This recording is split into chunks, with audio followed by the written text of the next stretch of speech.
Chers amis, dans cette vie, nous avons tous dû nous demander parfois « Que se passe-t-il après avoir quitté ce monde ?» Cette question devient plus douloureuse que jamais lorsque nous devons faire face à une perte, lorsque les personnes que nous aimons, celles qui faisaient autrefois partie intégrante de nos vies, ne sont plus parmi nous. Je comprends que surmonter cette douleur n'est jamais facile. Il y a de longues nuits où nous avons l'impression d'être plongés dans l'obscurité, le cœur rempli de questions, aspirant à trouver un petit signe, un message indiquant que cette personne nous regarde encore de loin. Nous nous demandons « Où sont-ils? Peuvent-ils me voir? Peuvent-ils entendre les murmures de nostalgie que j'ai pour eux ?» Les premiers jours après la perte d'un proche sont difficiles. Tout autour semblait s'effondrer. La douleur étouffait mon cœur, au point que même la respiration devenait difficile. Ce sont les moments où le sentiment d'impuissance envahit tout, nous faisant aspirer à une explication, à une réponse qui puisse combler ce vide sans fin. Mais, mesdames et messieurs, n'oubliez pas que nos proches ne sont pas complètement partis. Ils laissent derrière eux des souvenirs, des marques indélébiles. Et plus que cela, ils entament un voyage unique que leur âme entreprend en quittant ce monde. Aujourd'hui, je vous invite à explorer un mystère humain. Qu'arrive-t-il à l'âme dans les 40 premiers jours après avoir quitté la terre? Espérons que ce moment nous apportera du réconfort, nous aidera à mieux comprendre ce voyage et gardera la flamme éternelle de l'amour allumée dans nos cœurs. Saviez-vous que le nombre 40 a un symbolisme profond dans diverses cultures et religions? Ce n'est pas n'importe quel chiffre, c'est bien plus. Cela représente une étape de changement et de transformation transcendantaux. Rappelez-vous, le déluge a duré 40 jours. Les Israélites ont erré dans le désert pendant 40 ans et Jésus a jeûné 40 jours dans le désert. Même en islam, 40 jours sont considérés comme une période essentielle pour la purification spirituelle. Mais il y a quelque chose qui nous inquiète et nous pose des questions. Pourquoi les 40 premiers jours après la mort sont-ils si importants pour l'âme? À ce moment-là, l'âme commence à se séparer du monde terrestre et se lance dans un voyage unique vers l'au-delà. Que se passe-t-il réellement dans ce processus? L'âme peut-elle percevoir ce qui se passe autour d'elle? Pouvez-vous nous voir? Qui nous avons laissé derrière nous? Et comment pouvons-nous l'aider dans ce transit très difficile? Les sages d'antan nous ont appris quelque chose d'étonnant. Pendant ces 40 jours, l'âme s'adapte peu à peu à sa nouvelle existence, découvrant les mystères de l'éternité. Une période pleine de questions, d'espoir et peut-être de réponses qui nous relient à le divin. Cet état est similaire à celui où une personne déménage dans un autre pays et s'adapte progressivement à un nouvel environnement. Sauf que, dans le cas de l'âme, ce processus de transition est beaucoup plus profond et significatif.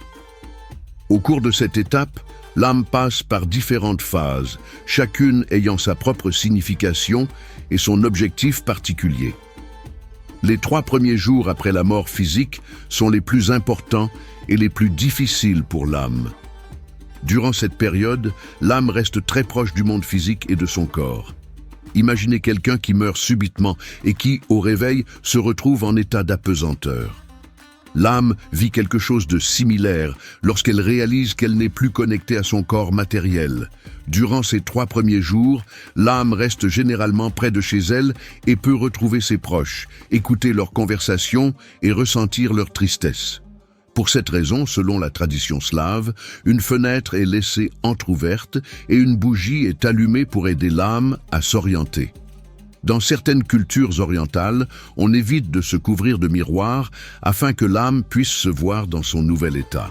À ce stade, les prières et les paroles aimables de la famille sont particulièrement importantes. L'âme a plus que jamais besoin de soutien et de réconfort.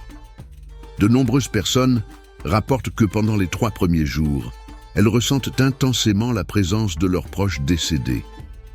Parfois, ils remarquent même de légers mouvements d'objets ou entendent des pas familiers. Il ne s'agit pas d'un fruit de l'imagination, mais de moments réels où la barrière entre les mondes devient particulièrement fragile. Du 3e au 9e jour, l'âme commence son voyage d'exploration à travers un monde nouveau et fascinant. C'est une période au cours de laquelle vous vous éloignez progressivement des préoccupations terrestres et commencez à voir la vie sous un angle complètement différent, comme si vous montiez au sommet d'une montagne et contempliez un paysage complètement nouveau. Au cours de cette étape, l'âme acquiert une vision renouvelée et passe par un processus étonnant de réinterprétation de la vie qu'elle a vécue auparavant. C'est comme un panorama complet de tous les événements, rencontres et actions vécues. Mais le plus important est que l'âme commence à comprendre le vrai sens de chaque instant vécu. Ce processus est essentiel pour votre évolution et pour poursuivre votre voyage sur les plans supérieurs. Ce qui semblait important dans la vie peut perdre son sens, tandis que les bonnes actions et les sentiments sincères acquièrent désormais une profonde importance pour l'âme. À ce stade, l'âme est très sensible aux émotions des proches. Il est donc crucial que les membres de la famille, malgré la douleur, essaient de rester calmes et de penser positivement. Une douleur ou un désespoir excessif peuvent rendre le chemin de l'âme difficile, comme si elle était liée au monde terrestre par les lourdes chaînes de la tristesse. Au lieu de cela, il est essentiel de lui envoyer de l'amour et du soutien en lui souhaitant un chemin radieux. Après le 9e jour, l'âme s'élève à un nouveau niveau d'existence, s'éloignant de plus en plus des lieux de sa vie terrestre et s'immergeant dans la connaissance du monde spirituel. À ce stade, des rencontres inattendues se produisent avec les âmes de ceux qui sont partis auparavant. C'est comme si, après une longue période de séparation, de vieux amis se retrouvaient. Cela se produit lorsque l'âme retrouve ceux qu'elle a aimés et qui lui ont manqué au cours de sa vie. Dans cette phase, l'âme commence à vraiment comprendre que la vie ne se termine pas par la mort physique, mais se transforme simplement en une nouvelle qualité d'existence. D'un niveau à l'autre, l'âme acquiert de nouvelles connaissances et expériences. Chaque jour vécu sur Terre, chaque rencontre, chaque action prend un sens nouveau et plus profond. Il est intéressant de noter que dans différents endroits du monde, de l'ancien Tibet au monastère chrétien, il existe des descriptions similaires de cette étape. Ils parlent tous de la façon dont l'âme traverse certains royaumes ou niveaux où elle rencontre des guides spirituels et les âmes de ceux qui sont partis auparavant. C'est un moment de transformation profonde où l'âme prend conscience de son véritable but. Le 40e jour marque une étape particulière dans le voyage de l'âme. À ce stade, l'âme a pleinement compris son nouvel état et est prête à passer à une nouvelle étape de l'existence. C'est comme une remise de diplôme à l'école, où l'élève se prépare à de nouvelles réalisations et découvertes. C'est pour cette raison que dans de nombreuses cultures, le 40e jour est célébré avec des rituels spéciaux. Ce jour-là, l'âme fait une évaluation finale de sa vie terrestre. Les liens qui la lient au monde matériel s'affaiblissent, tandis que son lien avec le monde spirituel se renforce.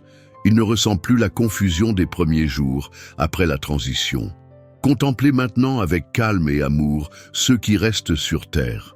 Dans différentes traditions, il existe de nombreux rituels pour cette journée. Dans certains endroits, de grands banquets commémoratifs sont organisés, tandis que dans d'autres, la nuit entière est consacrée à la prière. Cependant, le sens est toujours le même. Aider l'âme à achever sa transition en la libérant avec amour et gratitude. Cet au revoir n'est pas un dernier adieu, mais plutôt le souhait d'un chemin radieux, car le lien sacré entre les âmes aimantes n'est jamais rompu. Beaucoup de gens se demandent comment aider l'âme d'un proche pendant ces 40 jours très importants. La réponse est plus simple et plus puissante qu'il n'y paraît, un amour sincère et des souvenirs lumineux. Durant cette période, l'âme perçoit les émotions de ses proches avec une sensibilité particulière. Par conséquent, même si la douleur est inévitable, il est crucial de cultiver des pensées positives et de créer une atmosphère de sérénité à la maison. Imaginez ceci, une bougie allumée, des fenêtres ouvertes laissant entrer la lumière, de doux murmures pleins de paix. Beaucoup de gens affirment ressentir une présence particulière ces jours-là. Et il n'y a aucune raison de craindre ce sentiment. Cela fait partie d'un processus naturel dans lequel l'âme dit petit à petit au revoir à sa demeure terrestre. Les prières, chargées d'amour et de foi, sont un puissant guide pour l'âme. Partager des émotions, exprimer son amour et son pardon sont aussi des gestes qui résonnent profondément. L'âme écoute, comprend et se nourrit de ces énergies. Mais attention, des pleurs excessifs ou le désespoir peuvent rendre votre chemin difficile. Au lieu de cela, les actes de bonté en sa mémoire, comme aider ceux qui en ont besoin, éclairent le chemin de l'âme avec la lumière de l'amour et de la générosité. Parlez des bonnes choses que cette personne a laissées derrière elle, même s'il y a eu des conflits. Ce n'est pas le moment de s'accrocher au passé. L'âme, dans sa nouvelle existence, comprend les différences terrestres sous un autre angle, en quête de paix et d'amour. N'oubliez pas de prendre soin de votre propre bien-être. Se reposer, se nourrir et passer du temps à l'extérieur contribuent à créer une atmosphère harmonieuse. Et n'oubliez pas, cher ami, que la mort n'est pas une fin, mais un pas vers une autre étape de l'existence. L'âme est immortelle et l'amour qui unit les cœurs n'est jamais brisé. Si vous vivez une perte, je vous le dis de tout mon cœur, votre amour et vos souvenirs sont le cadeau le plus précieux pour l'âme de votre proche. Ne laissez pas la douleur vous éclipser. Il y aura un jour où ils se reverront, mais en attendant, vivront dignement, avec un brillant souvenir de celui qui est parti. Continuez, car la vie est encore pleine de sens et de beauté, et ceux qui sont passés de l'autre côté veulent nous voir heureux et en paix. Chaque instant partagé avec vos proches, chaque mot d'amour, chaque acte de bienveillance, voilà ce qui tisse le fil éternel qui nous relie au-delà du temps et de l'espace. Valorisez, prenez soin et chérissez chaque instant. À l'issue de ce parcours empreint de réflexions profondes et de questions sur les 40 premiers jours de l'âme, je ressors avec une compréhension renouvelée de la vie et de l'éternité. Ce voyage m'a appris l'importance de vivre avec intention, amour et gratitude, en prenant conscience que chaque geste, chaque parole, aussi simple soit-elle, peut laisser une empreinte indélébile dans la vie des autres. J'ai compris que l'amour véritable transcende le temps, les frontières terrestres, et même la mort elle-même. Cette réalisation m'invite à chérir chaque relation, à cultiver la paix, à résoudre les conflits avec sincérité et à exprimer pleinement l'affection que je porte à mes proches, sans jamais laisser les non-dits prendre le dessus. J'ai découvert qu'en traversant le deuil avec foi et espérance, il est possible de transformer la douleur en une lumière qui éclaire non seulement l'âme de ceux qui sont partis, mais aussi celle de ceux qui restent. Cela me pousse à redoubler de bonté, à devenir plus compatissant et à reconnaître dans chaque moment un cadeau divin, une opportunité de semer des graines d'amour et de joie. Car en fin de compte, ce ne sont pas les possessions matérielles ou les succès éphémères qui comptent, mais les liens profonds et les souvenirs partagés qui perdurent. La mort, loin d'être une fin, est un passage vers une dimension éternelle, un pont mystérieux qui unit le visible et l'invisible, le terrestre et le divin. Cette certitude remplit mon cœur d'espoir et m'encourage à vivre chaque jour dans la lumière de cette promesse. Nous ne sommes que de passage ici, mais nos vies ont une signification bien plus grande, et ce que nous faisons résonne dans l'éternité.